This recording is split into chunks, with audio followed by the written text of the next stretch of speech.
Okay. All right, Sarah. So we have already got started talking. So I just went ahead and pushed record. So you can tell me where you started working. You take it away. Go on.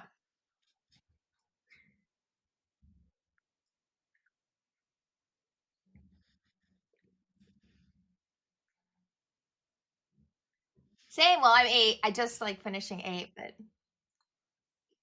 close, close, close.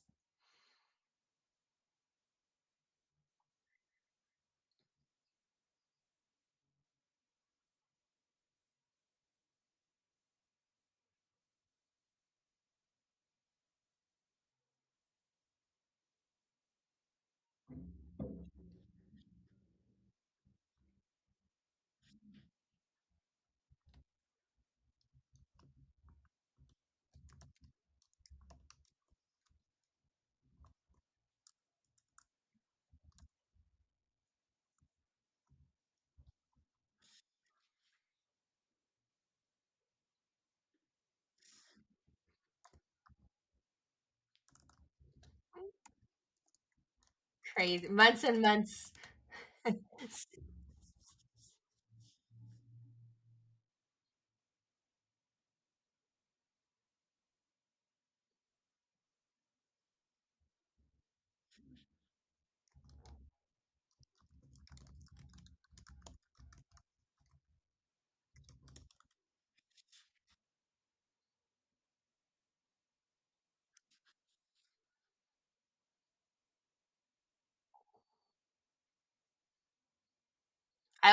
I always say we get to work with moms when they're at their most vulnerable, but they're most like the strongest they'll ever be. And like what a powerful place to be. And then when they don't have that strength or they can't find it, like we get to be the ones to hold their hands and be strong for them until they come back, right? It's like so powerful.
So what they always, I'm going to interrupt, like now that you mentioned shoulder dystocia, let's talk a little bit about that. Because what I really want to talk to you about today is and exactly what you have already started talking about is the why are we concerned with diabetes?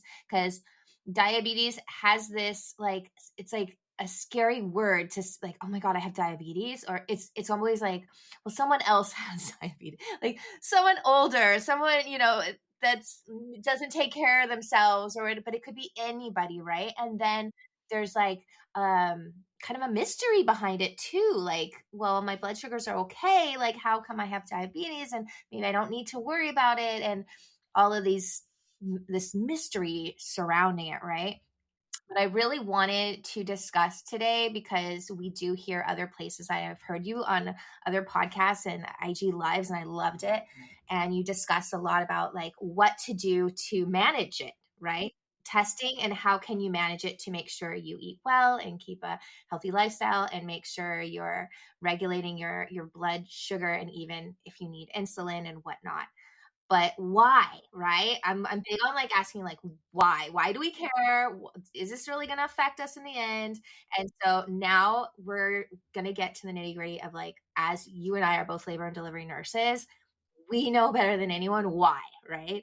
So, okay, so you started with shoulder dystocia. So, okay, tell me if I'm wrong, because I didn't even look this up, but when I was being trained and as I was being taught, um, with diabetes, especially with gestational diabetes, the babies, they're not only coming larger, but the amount of fat in their chest is more than even maybe, yeah, their chest too. So which is why the shoulders, which can usually squeeze around the babies when they're coming through the pelvic canal and through the vaginal opening, their shoulders are meant to get under the pelvic bone by squeezing together. Like imagine squeezing your boobs together, right? But they can't with your shoulders. But you can't do that if you got a big chest, right? So that more than anything puts them at a higher risk of not being able to bring their shoulder down and under the pelvic bone, which is why it's a bit larger increase of shoulder dystocia, why you're going to be higher risk, why we're going to have a stool handy so I can climb up and, and help the doctor if need be, right? So yeah, so many doctors, it takes like one or two bad cases for them to be like, yeah, I'm not doing that anymore. You're going to have a C-section. And then it'll be up to the mom and the partner and to do their own education and maybe find a different provider that isn't going to base it on fear. Or maybe it's what they want, right? They're like, yeah, I don't want a shoulder dystocia either. I'd rather, you know, C-section sounds fine to me. Let's just do that. So it's definitely, I always, it's up to the patient, but it has C.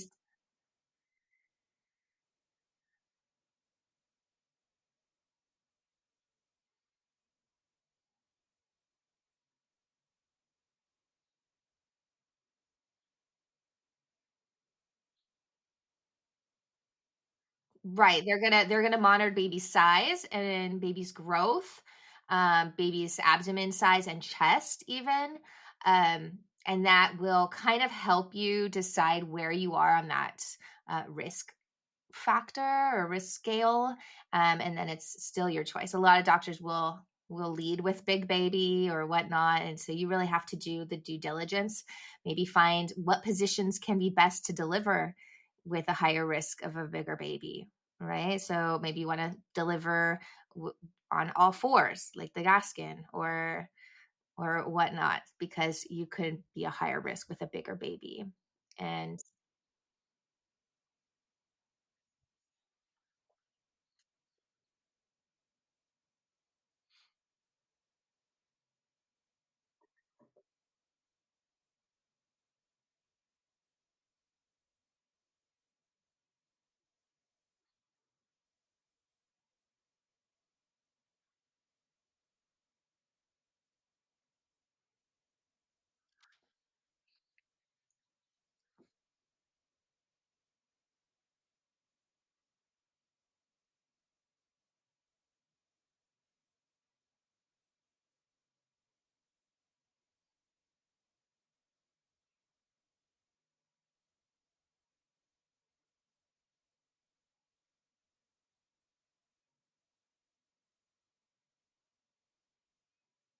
Exactly. Yeah.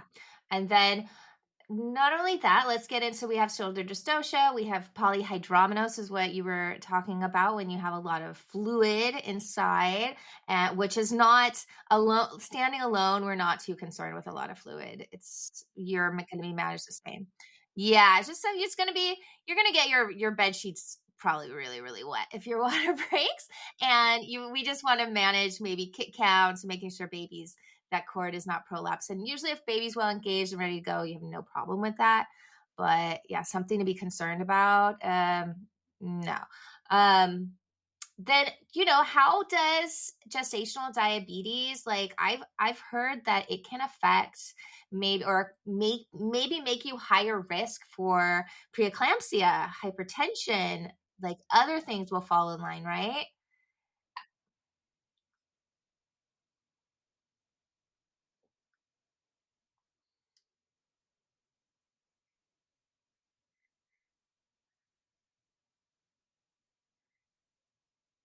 Really? That's so cool. Whoa, that's awesome.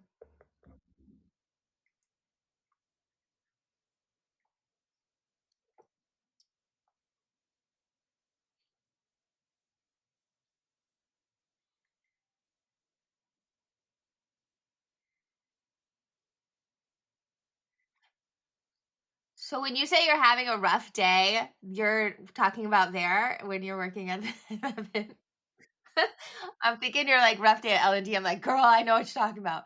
Okay, in fact, I do not.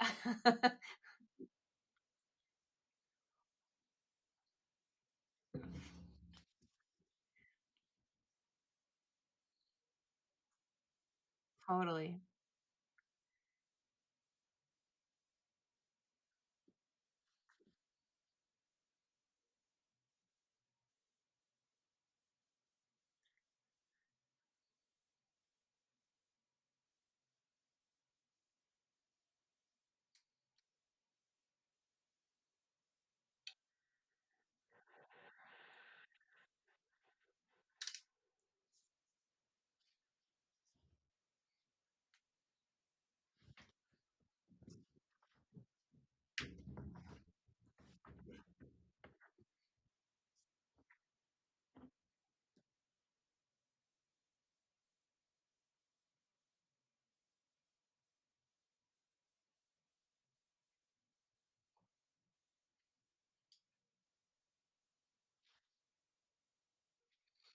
I didn't know that either. So you can have a big baby or you can have a small baby.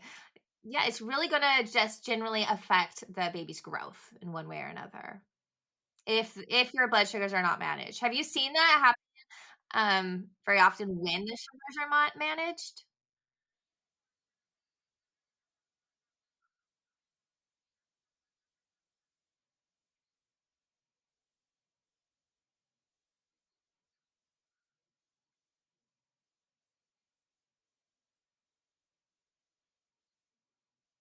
Right. Right. Right.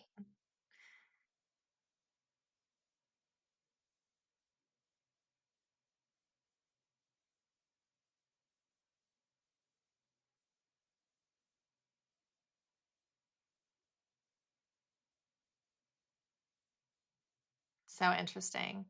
And then yeah, and um it could also lead maybe to increase in postpartum depression. Maybe it's just from having to check your sugars all the time, maybe having a feeling of um like that your body wasn't working properly, or it could actually be like a placenta hormonal issue, but they found that women with gestational diabetes had a higher incidence of postpartum depression too. Just yeah. Yeah. We have a higher incidence of giving birth.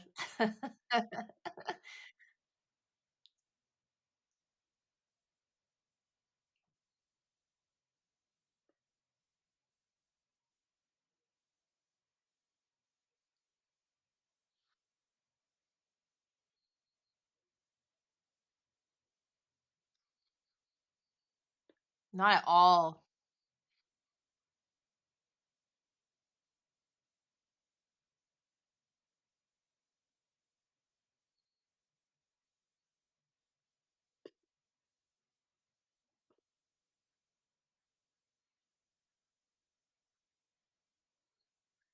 That's crazy.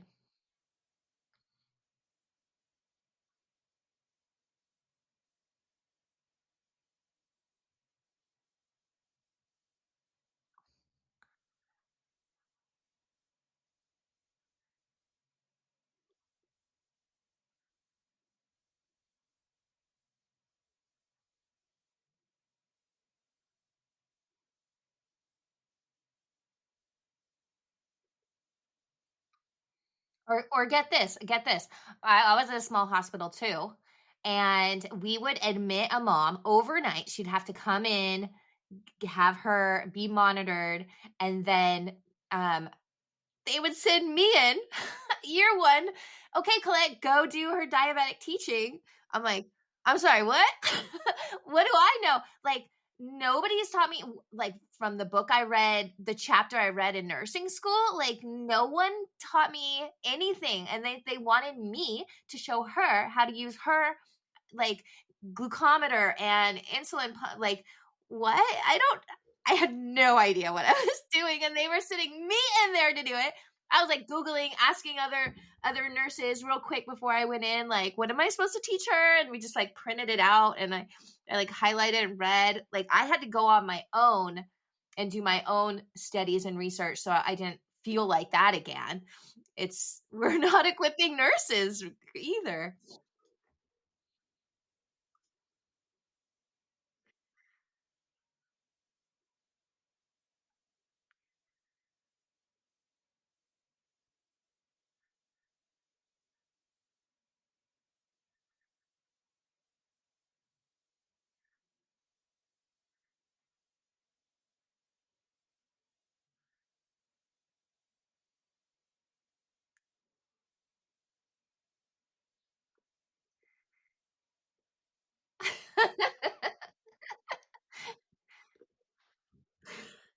I would die.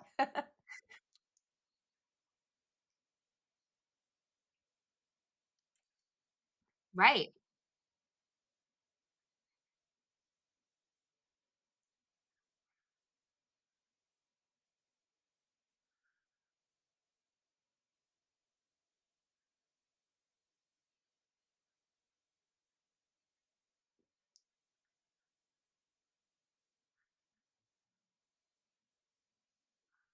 It was sad, yeah. I didn't know how to use her, like, insulin syringe and these ones that I'm used to the ones we have at the hospital when we give another, "Okay, teach her how to use it." I'm like, I just went in, I'm like, "All right." I pulled out the instructions. I'm like, "We're gonna learn this together." And I just reviewed the instructions with her and then let her, like, I did it, and then she tried and we did together, and we're like, "Yeah, that feels right. That feels right." I, it worked. It worked. Like, she felt very empowered because she was almost helping me. So it was fine, but but not fine. That's not what we expect out of our nurses. And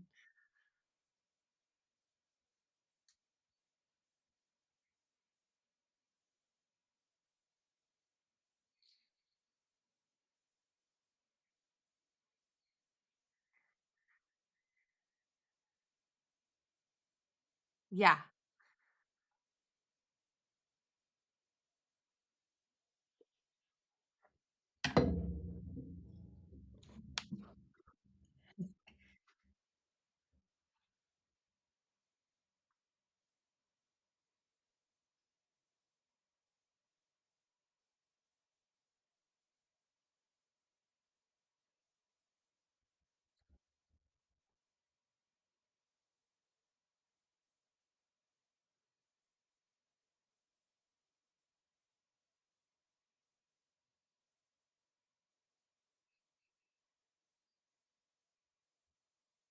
literally. Yeah.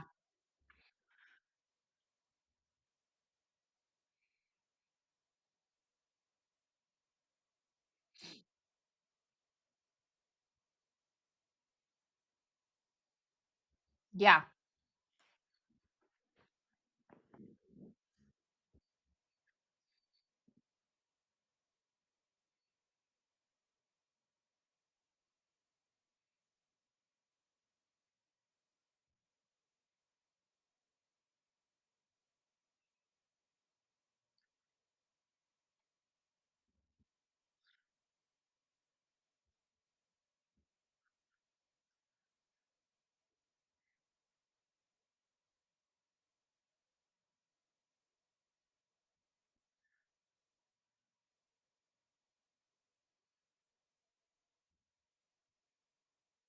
Yeah. And even like when they stayed at the hospital overnight and all of that, and we we learned together, they would have the nutritionist, but it was the hospital staff nutritionist. Like, she has to have so much information about so many different kinds of diets that it's like for her to come in, she probably came in like twice a month to speak to them about specifically gestational diabetes and that diet, diabetic. And then even the cafeteria, they're just sitting at diabetic. It's very yeah, like umbrella, just one size fits all for everyone. So it's so cool and so great that you are like not only specialized in like gestation diabetes, well, yes, but that you are specialized and that is it. But, but you're also like a labor and delivery nurse that you have seen like what it means to when you don't when you're not following and you have uncontrolled sugars and all of this. So I think that's so cool. It's so cool. And you're available to everybody. So that's amazing.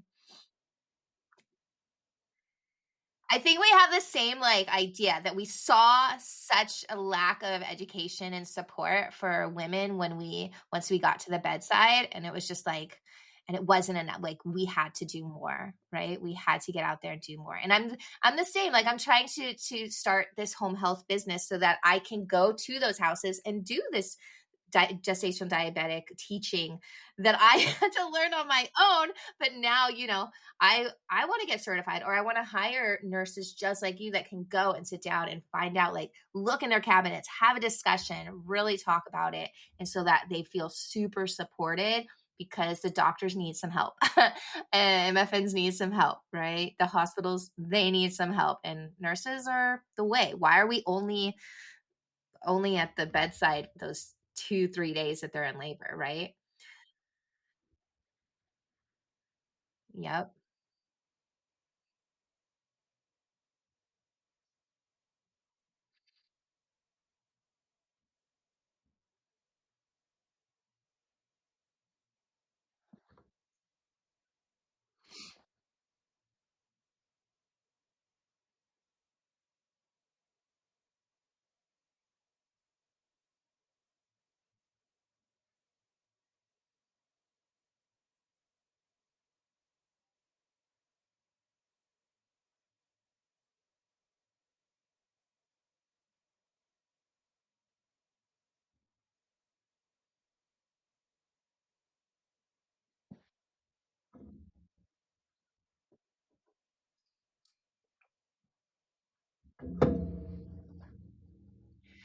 Okay, so you mentioned that.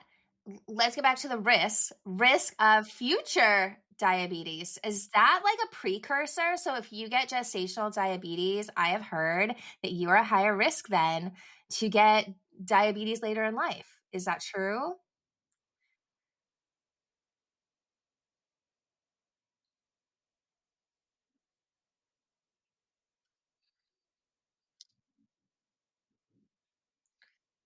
Wow.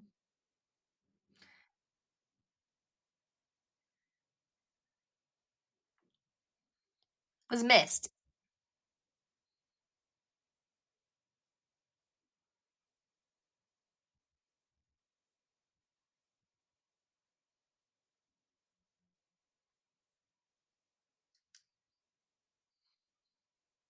Like an underlying risk, or yeah, it's still like haunting you a little bit, but you can close the door. So, okay, so can we chat? Okay, we'll get into, okay, so we talked about the risk, right, of for mom, shoulder dystocia, IUGR, or a big baby, right? We have the risk of preeclampsia, hypertension, even postpartum depression, C-section. You have a higher chance of C-section. You mentioned you have a higher chance of preterm labor, or, of course, being induced early, especially if they're out of control, and stillbirth. Let's not forget, because I've seen it happen. I've seen a mom come in with a sugar of 500 and the baby was 38 weeks, beautiful baby, but did not survive that. Like, it's you have to keep them under control, and it's so heartbreaking. So that's very rare, but if your sugars are not under control, you can go in, diabetic ketoacidosis, and you put your own life at risk as well. But what was I gonna say? Oh, oh shoot. I had a question on like the tip of my tongue before I went over the risks again. Oh yeah, I have a question for you. And if you don't know, that's fine, but I feel like you're the one to ask. Um, so why are so many okay, so you're getting diagnosed. You went through the two funnels, right? You got your 1 hour check, you failed. Bleh, I failed mine. That's okay. It's okay. It's just a funnel, right? It's a filtering system. Then you fail your 3 hour glucose test, right? You're like, oh shoot, now you are diagnosed with gestational diabetes. But you check your blood sugars and they're always fine. Can you answer, like, why is that? Like, is it like, do you get that a lot?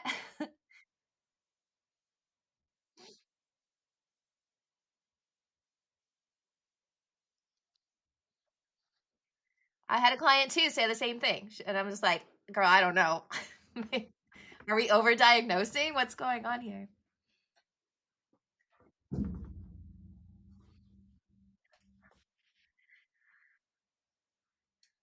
Right.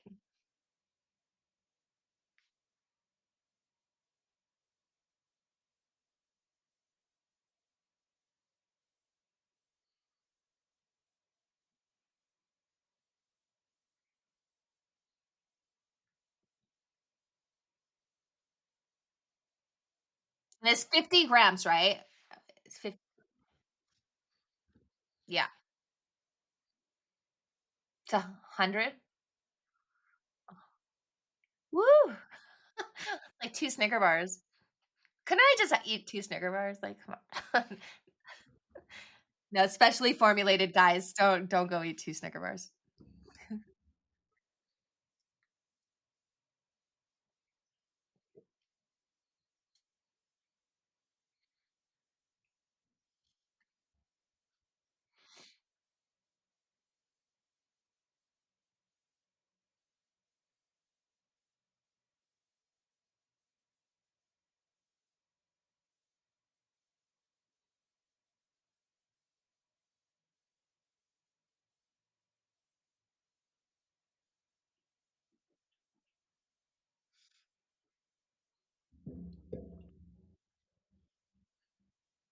So weird. Yeah.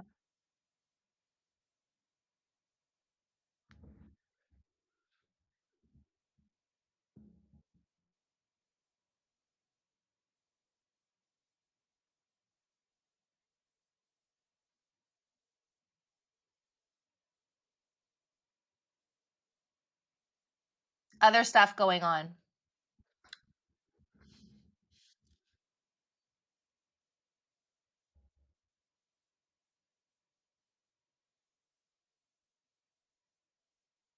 It's a bigger picture. Like those blood sugars that are quote unquote normal, like in range when you're, especially when you're diet controlled, it's a snapshot. It's simply a shot, like any blood test, like anything, it's just a snapshot to give us data to work with.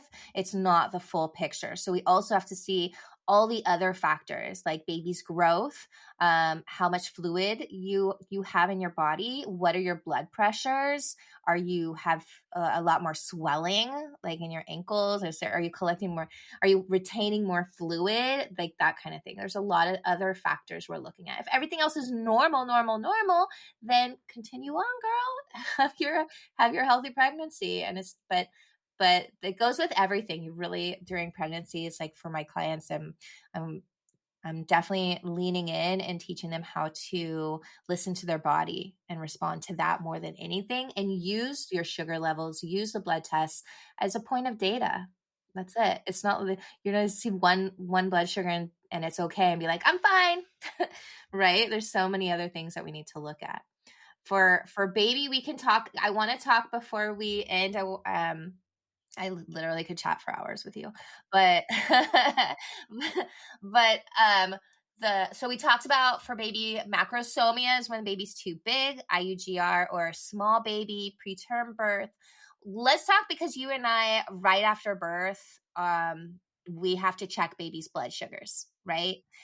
What happens when they're low, and why do we care? Like, what is the fact? Why are we? What are we looking at baby too? Not just the blood sugars, but what if they're like shivering, or totally like like just laying there, not active? What are we looking for and why? Let's talk about that.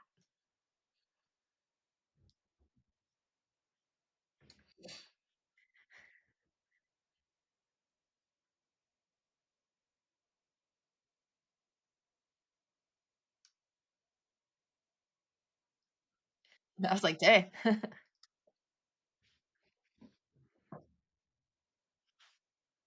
But 50 is not bad. 50's over. Oh, 15. I thought you said 50. I'm like, what do you mean? That's past it. That's great.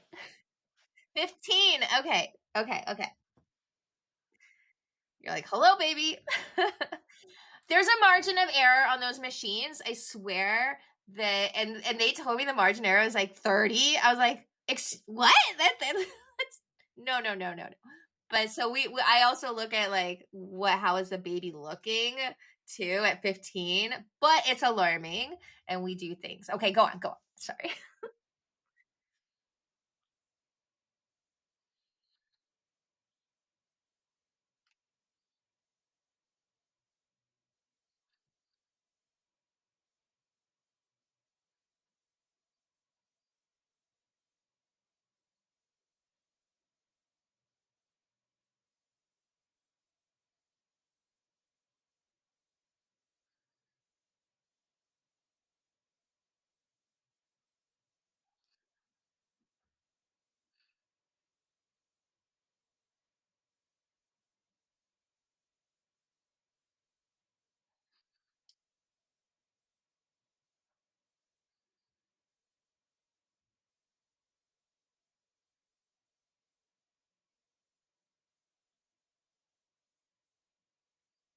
Take her, please. Yeah. So what is the process? Why do babies have, why are we checking blood sugars? Is it like, why are their sugars so low at birth? Cool.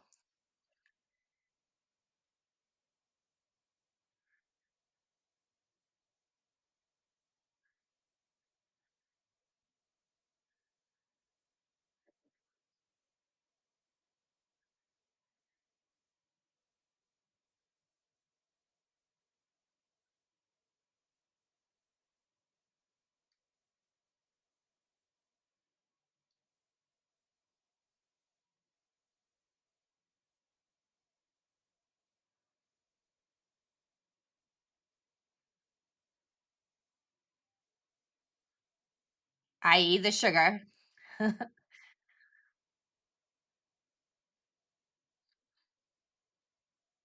And it takes so much energy to be born, like to breathe, to take that first breath and cry, and it's like the fear or whatever they're going through, they're going to use up all that sugar so fast, right?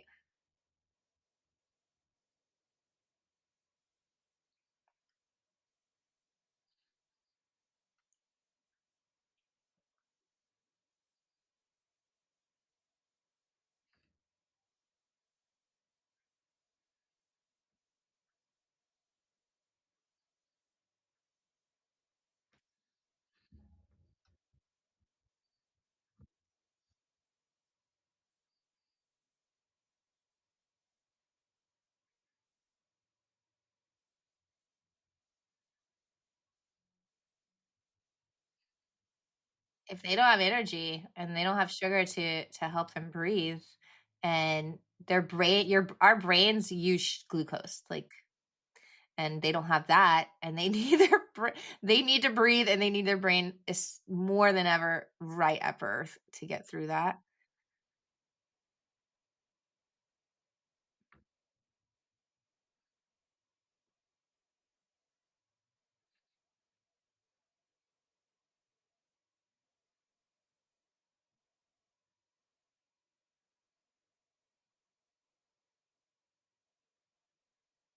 Yeah. Yep.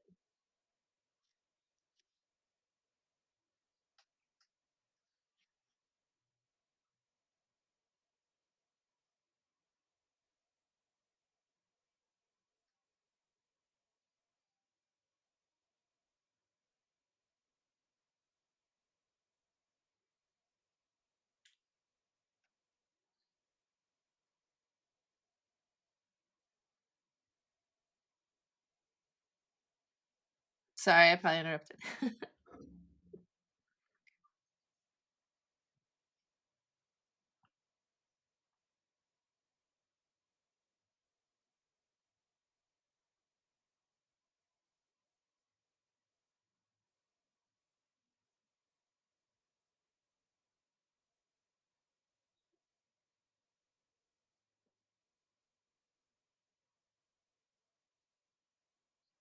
Try to get sugar in you. Yeah.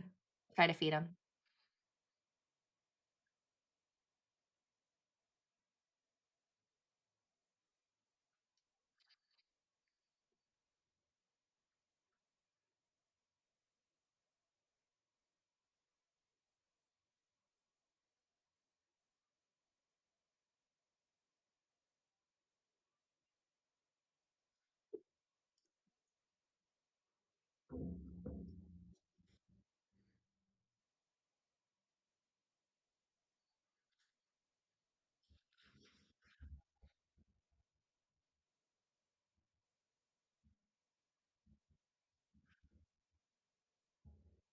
We hate it, by the way. I do not like poking babies, and so so, so I'm sorry, but it's one little drop. We can usually warm the heel first with a little pad, a little warming heating pad, especially for their little heel, and and to help blood flow because their little feet are so cold, or they don't have a really good, not cold, but they don't have good blood flow down there. So we need to heat it up. And I think squeezing hurts more than the actual poke, so we don't want to squeeze too hard. But I learned some tricks and techniques from some NICU nurses, but we don't like it. But I hope we've gotten across why it's so important, right? Especially in those first couple of days, the first 24 hours, while you're trying to get the feedings scheduled and in order, and or just getting the baby fed enough that they need. Um, if you're trying to figure out breastfeeding or formula feeding or whatnot, it's a process. So that's why we have to check those little baby heel pokes. Yeah.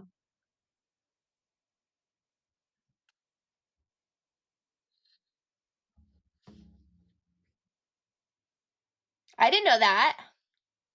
Crazy. I wonder why. I'm gonna have to look that up now. I'm gonna look. I swear every episode I learned something I didn't know. It's so cool. Um, yeah, like your baby.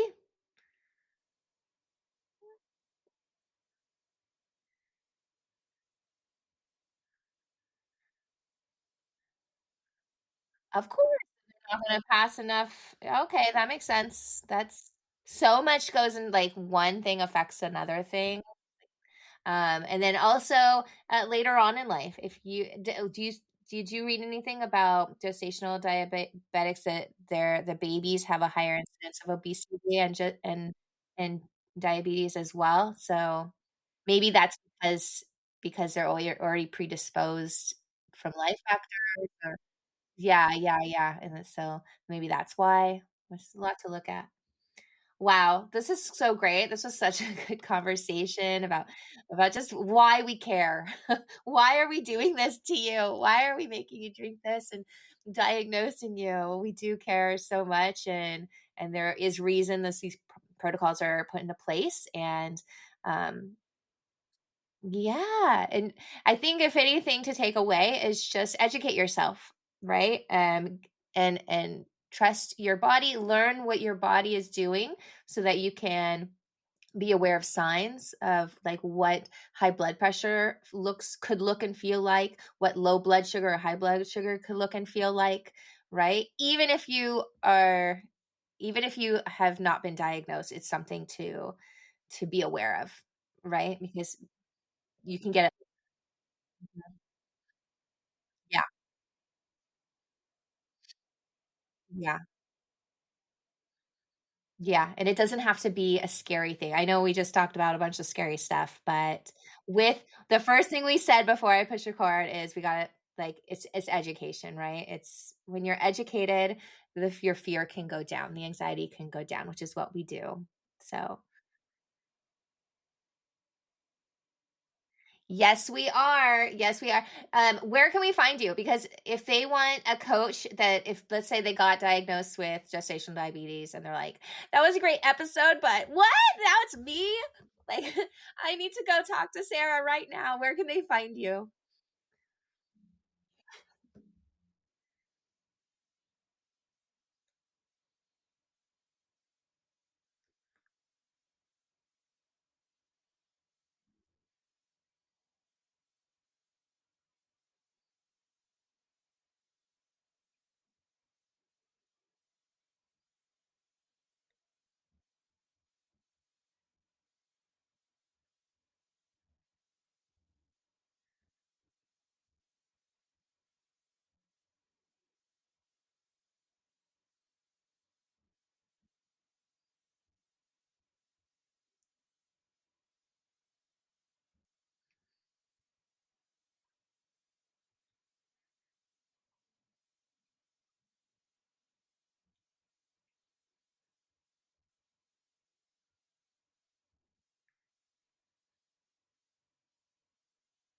Stop. Oh my gosh. Just stop Googling right now. Go find Sarah. Get onto her membership and you're gonna feel so much better. I have a huge feeling. And you're gonna get birthed up too. And then you can work with me too. And then we can all be like a little trio and it'll be amazing. I'll prep you for the other stuff. The C-section induction. Oh my God, Sarah, this was so fun. And I just appreciate you coming on. I know we had to reschedule a few times. So thank you. Two moms. We made it work. All right. Bye. Thanks. Yay.